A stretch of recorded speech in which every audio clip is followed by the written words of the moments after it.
This is the future.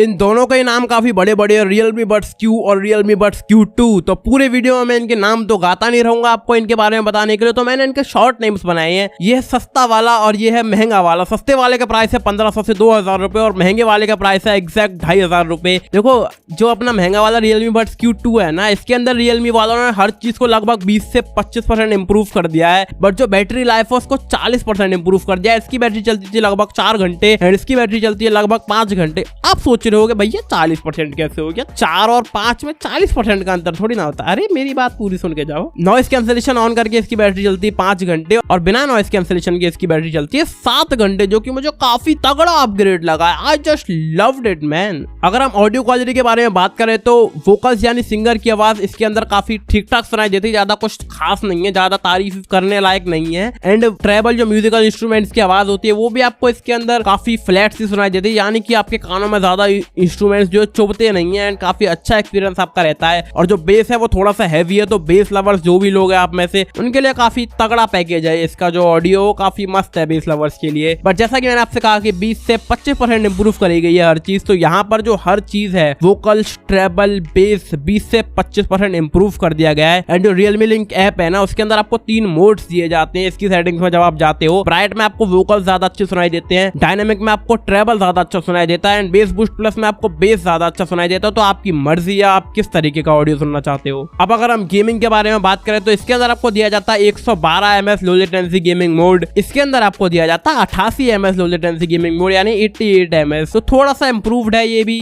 Design and build की अगर हम बात करें तो यहाँ पर भी थोड़े से इंप्रूवमेंट्स Realme Buds Q2 के अंदर किए गए हैं। इसका जो केस है पहले से थोड़ा सा ज्यादा स्ट्रॉन्ग है एंड इसके जो ईयरफोन्स हैं वो दिखने में पिछली बार से ज्यादा अच्छे हैं। इसका जो डिजाइन है वो। एंड अगर हम बात करें इन दोनों के फिटिंग एंड कंफर्ट के बारे में तो यहाँ पर भी थोड़ा सा इंप्रूवमेंट आपको दिया गया है। मतलब इसकी जो ये जो ईयर टिप्स है ना वो पिछली बार से थोड़े से सॉफ्ट है, तो आपको जो एक्सपीरियंस है ना वो ज्यादा कंफर्टेबल रहता है। आप ज्यादा देर तक इनको पहन कर रख सकते हो एंड आपके कान में फिटिंग भी थोड़ी सी ज्यादा अच्छी है देते हैं। मतलब दिखने में साइज थोड़ा सा बड़ा है तो कुछ लोगों को अजीब लग सकता है, बट मेरे हिसाब से ये काफी अच्छा फिट आपको प्रोवाइड करता है ये बड़ा साइज। तो फिटिंग एंड कंफर्ट भी मुझे मस्त लगा है, काफी अच्छा अपग्रेड है यहाँ पर भी।